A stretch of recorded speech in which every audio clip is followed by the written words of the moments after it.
source for everything paranormal. Paranormal. Throughout the ages, history has been altered by word of mouth and the misrepresentation of those who might not have been present when some of the world's most significant events took place. Channelers Barry and Connie Strohm bring through the spirits of those who actually witnessed or took part in these historical events and lets them tell their stories in their own words. Welcome to Channeling History. And now, here are your hosts, Barry and Connie Strohm. Good evening, everybody, and welcome to Channeling History. We are the only show where we speak to spirit guests that made things happen, and we are brought to you every week on Sundays by the Para X Radio Network. I'm Barry Strohm, your host, and I will be doing the channeling tonight. And I'm Connie Strohm, your co-host, and I'd like to thank you all for tuning into our show this evening. If you missed our show last week, we solved the mystery of Amelia Earhart, the Malaysian Flight 370, and we channeled the spirit of a Sasquatch, also known as Bigfoot. The show's available on our YouTube channel, or you can download it on our Podomatic.com area for free. Tonight, we're going to channel the spirit of the famous Greek philosopher Plato, often called the father of Western philosophy. I think that you will find this interview very interesting. He was quite something. Okay, at this point of the show, we always try to do a bit of a disclaimer, because I'm simply a messenger speaking the words of a spirit and have little control over the message. So we always try to give a small disclaimer when we begin. So the options or statements voiced on our show are the channeled words of the spirits and do not necessarily reflect our opinions as the Parax Network or our sponsors. We hope you'll take the time to share our show with others and help us to grow our listenership. There's no better way to learn history than to listen to the souls that lived it. We've been having a lot of fun doing that lately. Yes, and we've all learned a lot. We've been doing this over a year now, and I've learned a ton of stuff. Anyway, if you listen to our show, you know that before we channel, we always say a prayer of protection. There's evil out there. We want to make sure that we are protected when we open a channel to the other side. So Connie will now say the prayer, and we will begin to channel with our spirit guest, Plato. God, please grant us your wisdom and protection. Grant us the knowledge that we can handle and keep us safe from all things that will harm us. Keep the messages positive and pure love. Keep us safe from our egos. We ask these things in the light of the seen, the unseen, and the honesty of God. Amen. Okay, Connie, we've already channeled with Aristotle and Socrates and Plato. Now, tonight's Plato, so we're going to do the big three.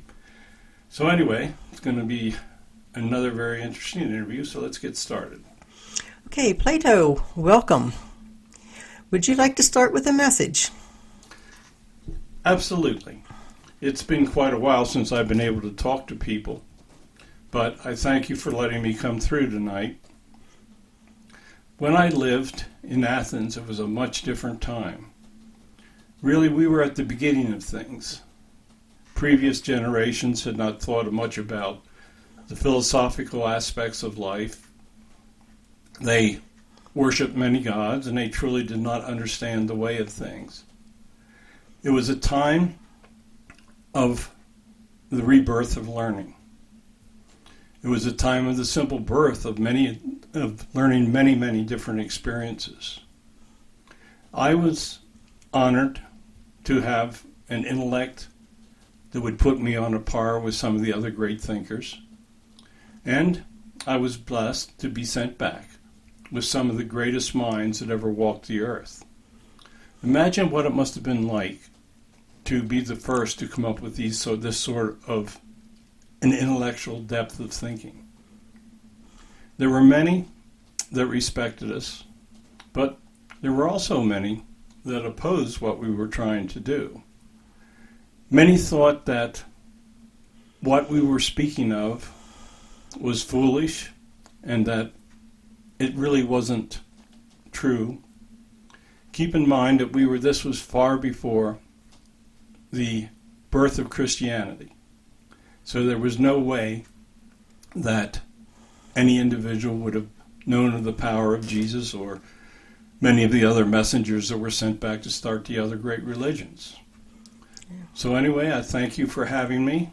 I hope that I will be able to answer your questions adequately. So, thank you, and I'm ready to hear your questions. Okay, are you a member of the soul family of God?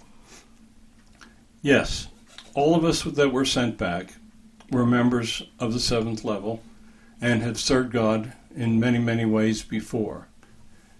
We were all sent back in order to start a way of thinking that would lead to advancing civilizations. Civilizations before us were not able to adequately protect its citizens or to grow because they were not following the proper chains of intellectual thought. We were all sent back in order to introduce the type of intellectual thought that would allow the advancement of civilization. Could you tell us what it was like to grow up in ancient Greece? In my time, it was a time of aristocracy. There were many people that were very rich, and there were many people that controlled the governing. There was much dissension, and there were many wars at the time. City-states would fight city-states, and it was a time before the great civilizations would produce the armies that could truly command large areas. Slavery was a very big thing. When an army would overtake a country, many of the citizens would be put into slavery.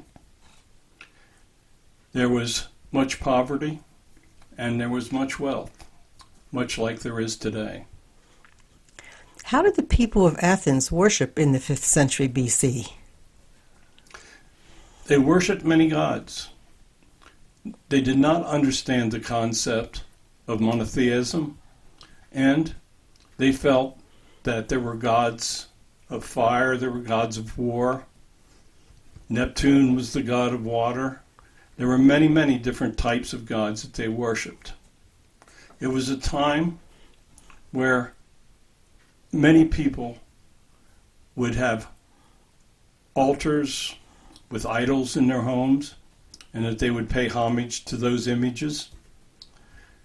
Worship was very different. As I said earlier, it was a time before Christianity, and there was no way really that the people could be led into thinking about worshiping a single God. Okay, it's been quite a few years since you walked the earth as Plato. Have you lived any lives since that of Plato? Yes, I came back during the Renaissance period. That was a time of rebirth of learning as well. The Dark Ages had done much to hinder the growth of people, and God decided that it was a time that we should return and that we should try to bring people to understand that intellect was the only true way that civilizations could advance. I was brought back during the 14th century, and I tried to establish centers of learning during that period. I did manage to educate a few people, but it was still another very difficult time. Could you tell us about your family? My family were descendants of royalty. They were very aristocratic, and they were very wealthy. They were in a position that they could do many, many things, and they could provide me with the best education possible during that time. They introduced me to some of the great thinkers, and they protected me from much of the problems that other individuals were having in advancing. As I said, it was a time of rebirth. They introduced me to some of the greatest minds of the times, and because of my intellectual level, I was ready to work with them as a peer, and my thoughts were welcomed. So that's how you acquired your education, by working with other intelligent people. Yes, because of the wealth and position of my family, It was possible. There were many people that were not able to gain educations. For instance, there were some very, very intelligent slaves, but they obviously were never taught what they needed to advance. So it was a difficult time. Yeah. Okay, you lived over 400 years before Jesus walks the earth and formulates the concept of Christianity and the one God. Could you explain your concept of God at that time? I always felt that there was a, shall we say, God out there that controlled the universe. We would look up at the stars and we would think of the immensity of what would surround us. Keep in mind that it was a time before any of us understood the true scientific concepts. I felt that the concept of worshiping idols for different sorts of understanding was not the way to go. I did receive messages in my dreams, but I could not actually put some of the concepts together. I felt that there was a universal energy out there that controlled many, many things. I did not have the technological advantages of truly understanding. Okay. One of our listeners would like to know what your home life was like. You did say that your parents were quite wealthy. I lived a very good life. My parents provided me with excellent food, housing. We had many slaves to wait on us, and it was a very comfortable way to live. Keep in mind that we did not have any of the modern facilities that you have today, but we were living as good as any of the other individuals in Athens lived at the time. Okay, let's get back to your spirituality at the time you were growing. Did you worship the many gods of ancient Greece, or did you not go for that? My parents worshipped in the manner of the gods, and as a young person I was taught to do that, and I did. As I advanced in age and learning, I drew away from worshiping the individual gods, and I tried to formulate a concept of a more universal deity or power, but it was a very difficult time to come up with these concepts. It was difficult because everyone around me was worshiping these idols, and if it became public knowledge that you were pulling away from that type of worship, it was quite possible that you could even be arrested. So it was a difficult time. Yeah. Could you explain your concept of the human soul? I had a concept that there was an energy. I was told in my dreams that human souls lived multiple lives. I actually thought that the soul was positioned in 3 areas of the body: the head, the heart, the lower abdomen. That we thought in very simple terms relative to the way things were. But I truly believed that the human soul did return, and that it would last for what we understood as eternity. Okay, so then you did believe in immortality of the soul. Yes, I came to that conclusion. I was not, as a young person, thinking in terms of that, but the more that I started to believe in the wider areas of human mortalities and thinking, I came to the conclusion that the soul did return, and that there was a time that all souls would be in another state after death, but I truly did not understand all of the complexities that the human soul goes through. You introduced the concept of reincarnation. Where did you learn that concept? I actually learned that concept through dreams. I did not understand truly where my concepts were coming from until I came to the other side. But there were times that I would dream of things. They would put ideas in my mind, and they would try to lead me in directions. And I was introduced to the idea that the human soul would return for multiple human lifetimes. I had no way of understanding just how complex the theory of reincarnation is, or how it works throughout our galaxy. I only learned that after I returned to heaven. But I did try to speak of the basic concepts of soul reincarnating. One of our listeners would like to know, what does ascension mean to you? Well, right now ascension means something much different than what I thought of it when I walked the earth. Understand that I did not truly understand the concept of heaven. And I did not truly understand what happens to the soul upon death. Today I know that a soul ascends into heaven upon the passing of the incarnate body. Ascension is not what it's referred to in the Gospels.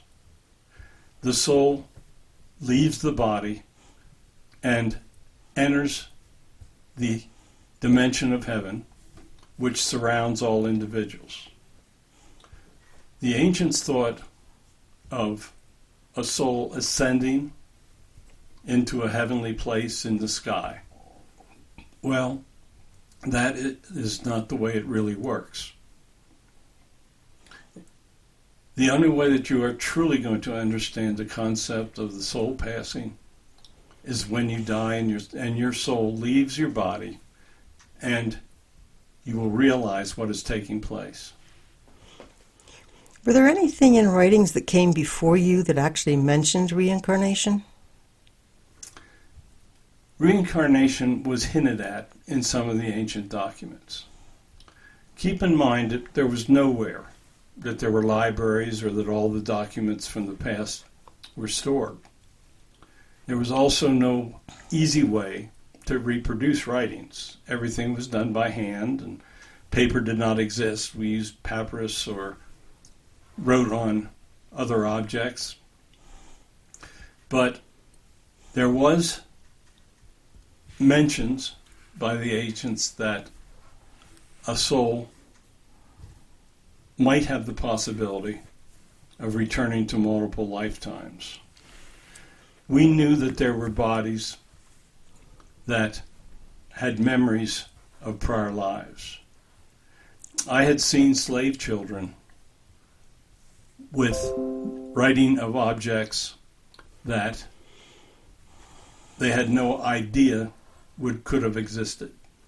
And we thought that the only way that they could have that type of learning was if they had learned that lesson in a prior life. So there were things that indicated towards it. But as I said before, you had to be careful what you spoke of, otherwise you could be arrested.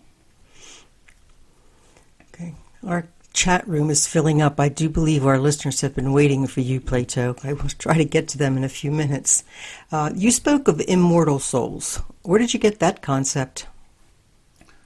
Once again, it was a concept that was given to me in dreams. I thought that the soul would return. I just told you about instances of events taking place where souls had information that there was no way they could possess. I decided that souls definitely returned, and I spoke of the possibility that souls could be immortal. These were all very tentative concepts at the time.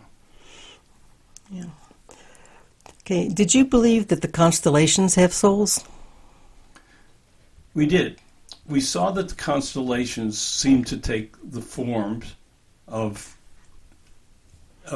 individuals or people that would have forms, or animals. So I came to the conclusion that possibly those constellations could have souls similar to the forms that they were taking. It was based on very preliminary observations, and we could only see so much with our eyes. It was a time that we were trying to decide just what the constellations stood for. Did you have psychic abilities at that time?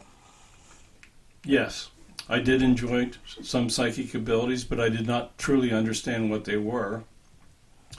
In those days, we would have people that would act as seers or advisors to our political leaders.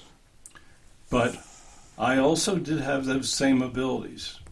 I could not see the future, but I did receive messages, and there were times that I even saw images. It was those psychic abilities that did help give me some of the ideas. Yeah.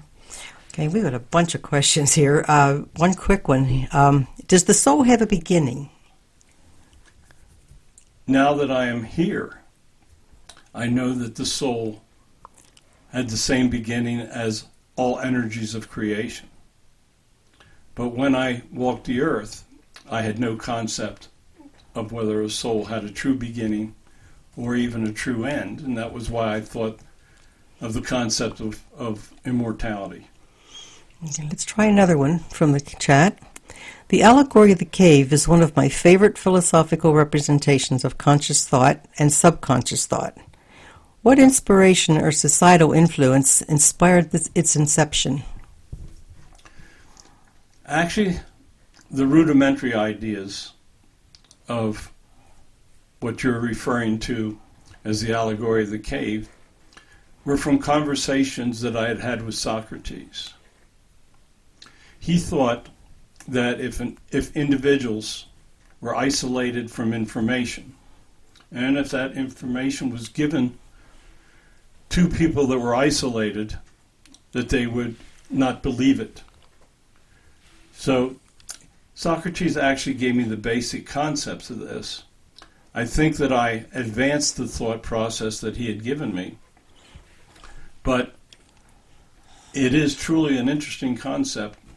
And even while I'm on the other side, I do believe that the thought of an individual learning a concept and then trying to go back and teach that concept to the individuals that were protected from it, that those individuals that had never heard of it would not believe.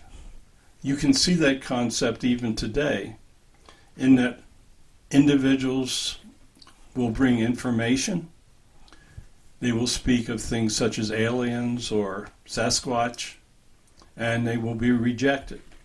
And that is because the individuals that they are trying to convert were protected or refused to listen to such concepts.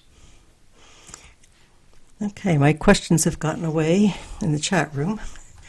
Could you bring it down just a little? Here. What did you think of what happened to the Academy when you were gone? Were you disappointed that Aristotle did not take over? The academy continued after my passing and after my activities in it. There were many very good students that we taught, and they did manage to bring other political leaders into the thought of the importance of philosophy and governing. There were things that did change after I left. I had hoped that Aristotle would take over, but he had other concepts of how he wanted to lead his life, and there were also times that the Athenian people did not support many of the things that we were doing. When the Romans destroyed the academy, I was very, very upset. But I guess it was just a matter of time till the tyrants could take over. Okay, when the Spartans were victorious over Athens and the 30 tyrants did take over power, tell us about the 30 tyrants. Well, they were terrible. They governed Athens with an iron fist. Sadly, my uncle was one of the leaders of the 30 tyrants. They did not think a whole lot of the teachings of Socrates. They did not want people thinking freely and being able to discuss how the politics of Athens should be taken over. So we were very happy when they were overthrown. How did Socrates get along with the 30 tyrants? They almost killed him. They did not approve of his teachings, and he was very lucky to have lived through the time of the 30 tyrants. In your opinion, what is the best type of city-state? When I walked the earth, I felt that the best type of a city-state was one that was run by people of the highest philosophical education. I thought that it was only through philosophy and understanding and education that an individual could provide leadership for a city-state. I conceived of the fact that there were three levels. Basically, you would have the philosopher king, you would have a middle class, and you would have those that were needed, such as the plumbers or the mechanics that you would talk of today. So I was a bit naive in thinking, but in my time I thought that a philosopher king would be the best way to govern. So you don't still hold that opinion today? No. At the present time, your culture has become so complicated that the individual must understand much more than simple philosophy. He must be able to organize his thoughts, and he must have a virtue that will help him to act politically in the manner that best serves the people. In my day, I felt that philosophy was the greatest opinion or learning. Today, an individual needs much more than just philosophy to govern. For sure. What was it like to know Socrates?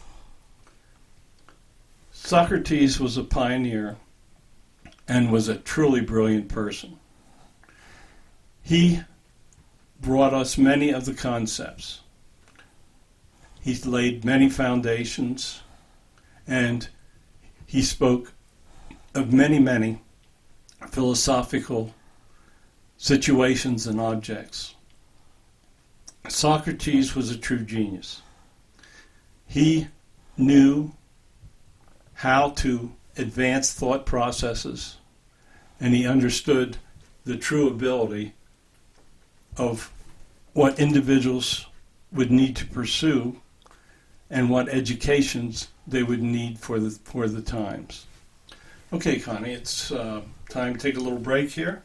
So we will be back in a very short period of time, and we will have many more things to ask Plato about his life and times. Don't go away. Channeling History will return right after these brief messages. In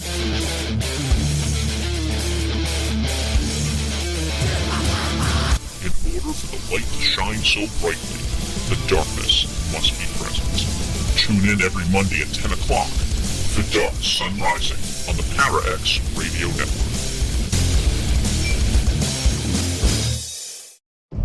From Haunted Road Media comes an exciting new novel by author Marla Brooks, Soul Connection, A Deadly Obsession.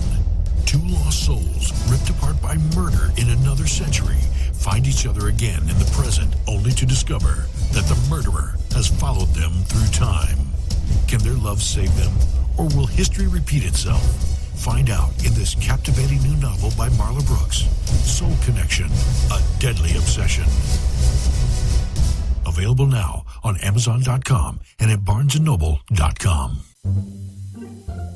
You've no doubt heard of Tango and Cash, Whiskey Tango Foxtrot. Perhaps it takes two to tango. Well, now, on the first and third Thursdays of each month, there's a show called Tango and Friends at 8 p.m. Eastern on the Para-X Radio Network with your host, Bruce Tango. And yes, there will be at least two to tango on each episode, sometimes even more. There's going to be lots of topics and lots of guests you'll all know and lots of surprises.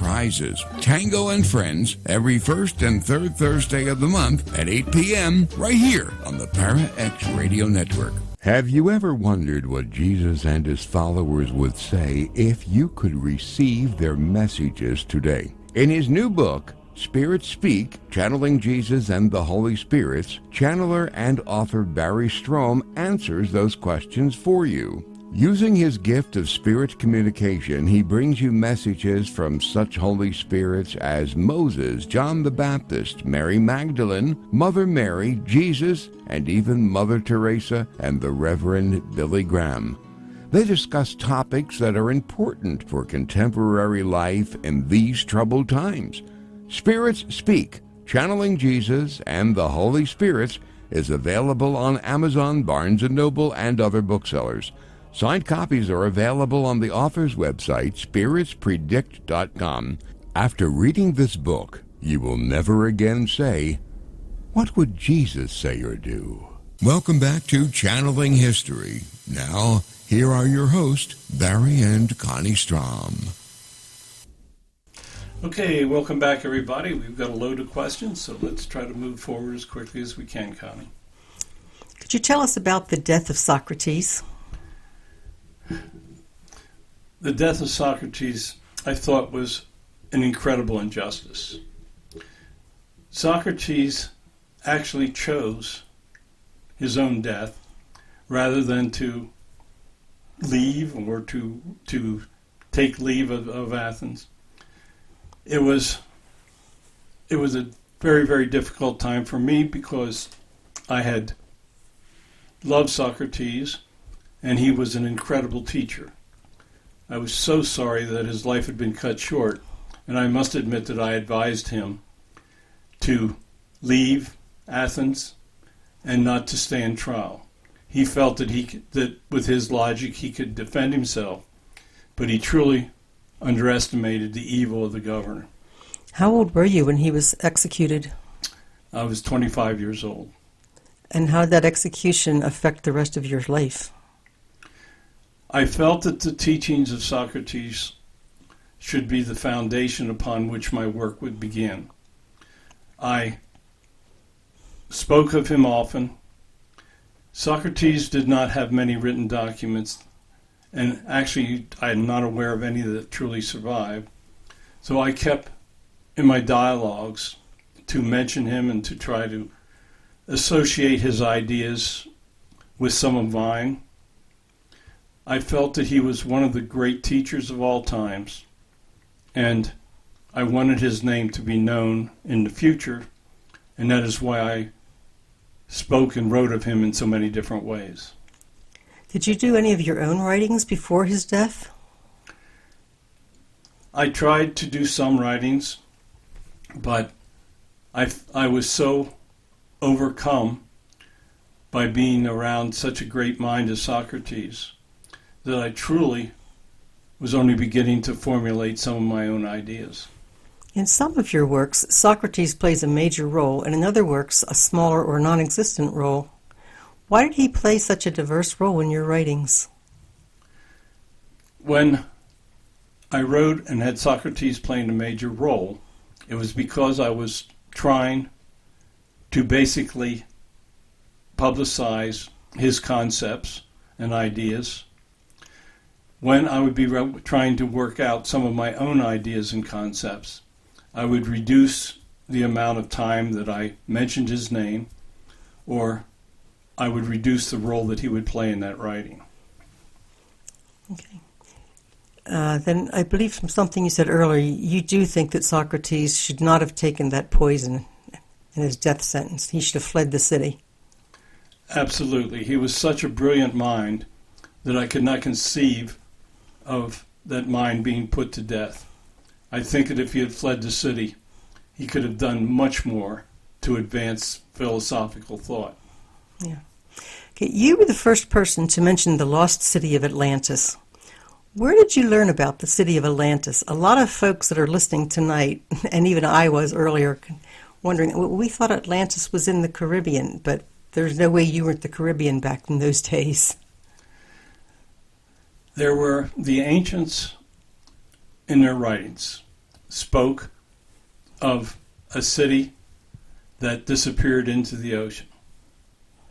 I thought that it was a very interesting concept, and I had no way of knowing whether it truly happened or not, but I thought that I would give the idea certain publicity and that I would speak of the concept of the lost city.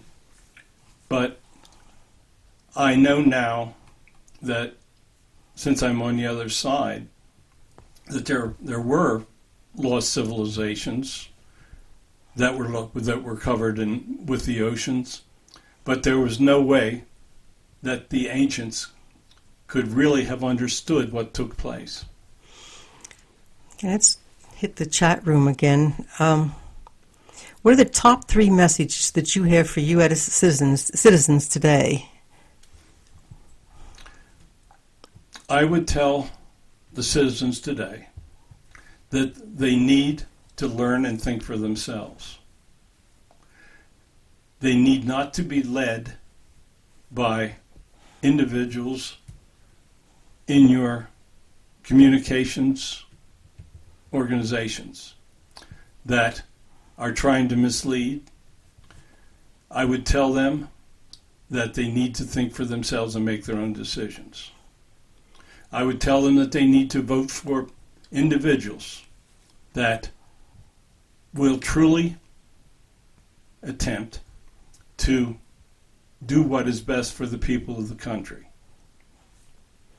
I will tell them also that they should follow the very simple teachings that are being brought to you by Jesus, that you should try to love one another, that you should have a strong family structure, and that you should love your country and do what you can to best further the education of children, and to have individuals elected to your government that will truly do what is best and not try to build personal wealth and power. Okay, while we're on that subject, one of your most famous works is The Republic. Could you tell us about your concept for a wise society? Well, once again, in my day, I felt that the concept for a wise society would be one in which a philosopher king would lead the people, and that the people would work together and would attempt to build a society where all could advance.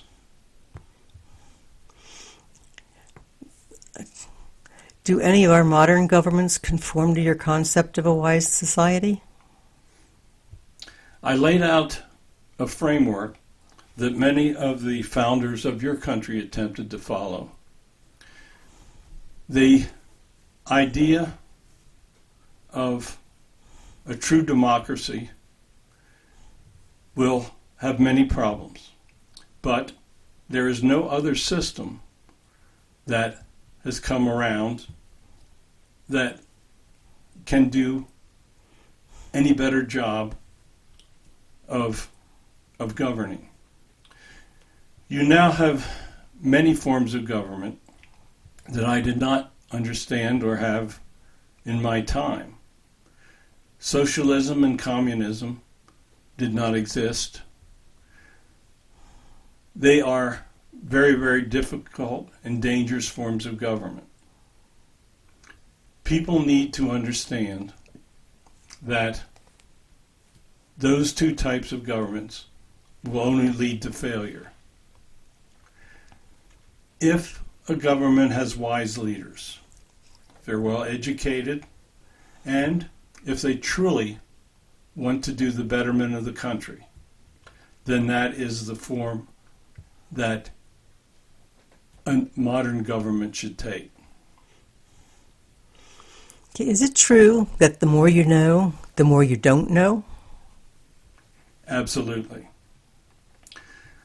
The search for knowledge opens the door to knowing how much more there is to learn. At the present time, you have been given many technological advances. If an individual truly understands the technological advances that they have been given, then they will truly understand just how much more technology exists and how much more there is to learn. They will understand that concepts that they believe to be rock solid will, as learning increases, they will find out that many of those rock solid concepts are not truly what they believe. As your knowledgeable people advance, they will suddenly realize that the true interdimensional structure that is going on around them. And as soon as they accept that concept, then they will understand that there's just so much more that there is to be learned. Okay. Is knowledge a matter of recollection or observation and study? I now understand that knowledge is a combination of things. You have to recollect the knowledge that was learned by those that came before you, and you must observe and study what is taking place around you. And you need to have an open mind and understand that much of what is going on around you is just the foundation for what is really taking place. Okay, another quick question out of the chat room. Who do you enjoy visiting with now that you're on the other side? Well, obviously now that I'm on the other side, I keep pretty close contact with the souls of Socrates and Aristotle. But I also have the advantage of speaking to some of the other great geniuses that have lived.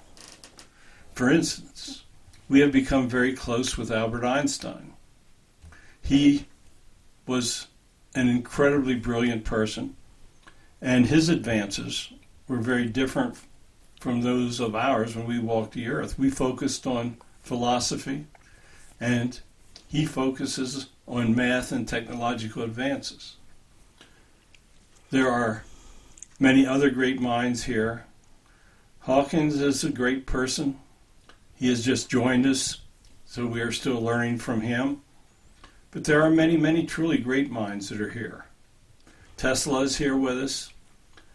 I have access to all of the incredible minds that have helped to lead people through the ages. Okay, you have advocated that the state should control the education. As you look at our modern education system, do you still think that's true? No. In my time, the state controlled how people would be educated, and they knew that the better minds could teach those, but keep in mind that educations were basically reserved for people of high intellect in my day. Today, your populations are so great that it is difficult to give everyone the same education. That is no longer reasonable. You need to educate your intellectual leaders so that they can develop concepts and that they can move the people of the country forward. In many instances, your government is trying to hold back many of your brilliant minds. They are more focused on equality than they are on a structured educational program that allows your intellectual leaders to advance and to do things that could truly help advance the culture. I truly believe now that large government should be kept out of the educational systems. I believe that decisions for the children's education should be made from educators on a local level so that the needs of the individual student can be better served. Yeah, one more quick question about politics before we head on. Do you think that perhaps the government should do away with political parties? Just have everybody run on their own quality and their own values? I think that political parties have advanced to the point that they are truly not benefiting your government. There is such hatred among your current parties that it seems like there is no way that they can work together and do what is best for the people. As I watch from over here, it certainly appears that all of the decisions in politics are being made for the advancement of the individual parties. However, it would be very difficult for each person to, shall we say, run for office or to deliver their ideas of how the government should be run. I believe that your political parties should be reformed and that the people that support those parties need to make sure that those parties need to understand that they are sent to govern and to make compromise decisions. A compromise decision is usually the best way to lead people forward. Yeah. One more question from our chat. What is the best way to maximize positive energies and diminish the negative energies? That is a difficult question because you have so many negative energies in your world today. One way is to personally follow teachings and words that promote positivity. If you simply follow the teachings of Jesus or Allah or whoever you wish to speak of, they teach you to love one another, they teach you not to show anger, and they teach you to remove hatred. If you do those things, then you will find that your life is going to be much better. Those are things of positive energy. They raise your vibration and they allow you to negate the evil energies that surround you. Yeah. How about if you tell us about your concept of platonic love? I felt that it was possible to have love of one another without passion. I still feel that the universal concept of loving one another is a type of platonic love. If you love your fellow man, then your life will become much improved and you will be able to get along with others. Did you believe that women were inferior to men? Yes, but I did that because I felt that women were far less educated than men. If a woman is properly educated in the same manner as men are educated, then they are truly equal with men. In my day, they did not educate the women. So I felt that they were incapable of taking leadership roles in politics. What would you tell humans about what they perceive as reality? I would tell them that what they perceive as reality is not necessarily what the true reality that surrounds them is. There's much going on around you that you do not understand. You will not be able to advance and to understand true reality until humans learn to open their minds, and they must understand that other cultures have advanced far beyond them and that they need to learn from those other advanced cultures. If they open their minds and understand that advanced cultures are available to help teach them, then they will be able to truly advance. It is very important that humans learn the reality of getting along. Humans now have the ability to wipe all civilization from the face of the earth with their weapons of mass destruction. That is a true reality. What they must learn is the reality of getting along for each other, for the advancement of their coexistence, and it is only if they learn to coexist that true advancement and understanding of actual reality will be able to take place. In contrast to those that came before you, your written words are almost completely intact. Have they been altered by others through the years? Yes. All documents that began in ancient times have been rewritten, retranslated, and altered through the years. Great examples of this are the Christian Bible. Many of the words in the Bible are much different than the words that Jesus spoke when he walked the earth. There have been changes made to the Quran. There have changes been made to all historic documents. Whenever documents are retranslated or rewritten, the author thinks that it is their duty to clarify or maybe to even add to the concepts of the individuals.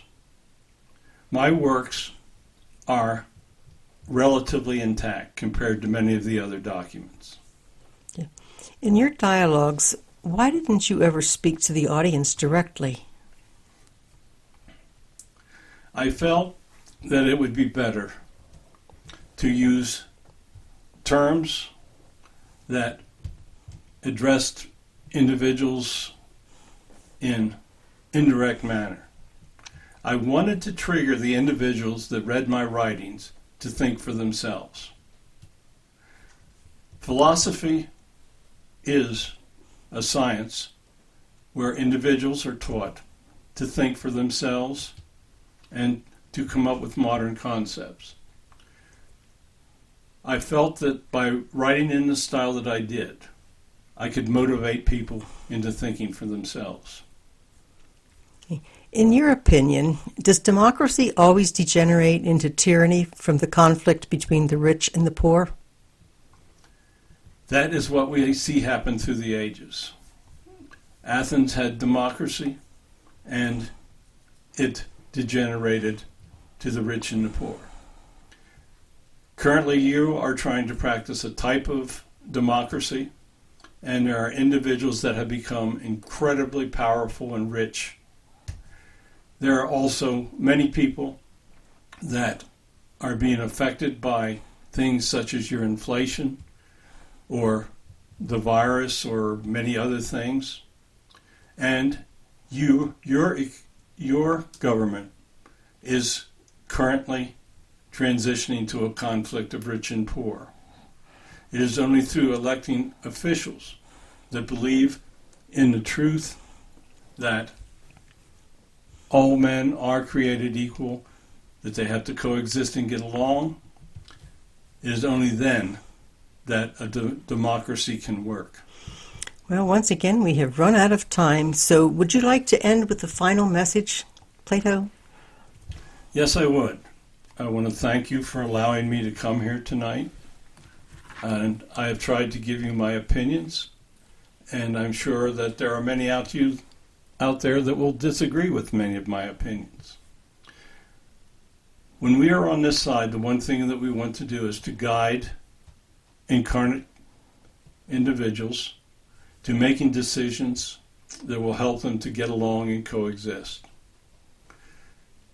The culture of weapons of mass destruction is going to prevent the largest risks to the evolution of humans. People have got to learn that the only way that they can survive is to, shall we say, love their neighbor and to get along with others.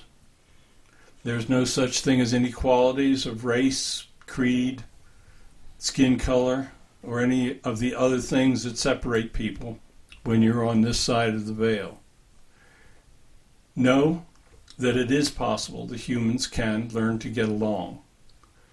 There are many, many cultures in your galaxy where people have learned this lesson and have gotten along for millions of years. I hope that humans can learn those lessons and that they can truly advance.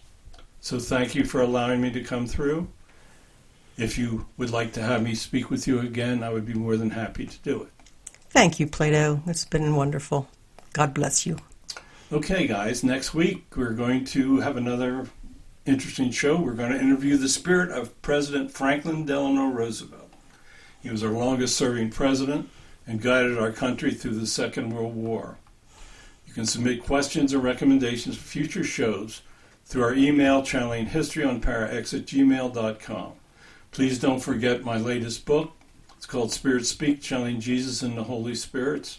It has some amazing information in it. It's all based on the channeling, and I'm sure that you will enjoy it. The book's available on Amazon, Barnes & Noble, and wherever books are sold. It's also available on Kindle for permanent download. So I hope you enjoyed tonight's show. Thank you so much for joining us. Please come join us again next Sunday at 9 p.m. Eastern Time on the ParaX Radio Network. Okay, I'd also like to thank you all for joining us this evening and for taking part in our chat room. Have a wonderful week ahead of you, and God bless you. Thanks for listening to Channeling History. Tune in again next week for another electrifying episode, as we never know who will make an appearance or who will come through the portal. Any rebroadcast or other use of this program without explicit permission is strictly prohibited. Copyright 2020. Our Story Begins by Kevin MacLeod, licensed through Incompetech.com.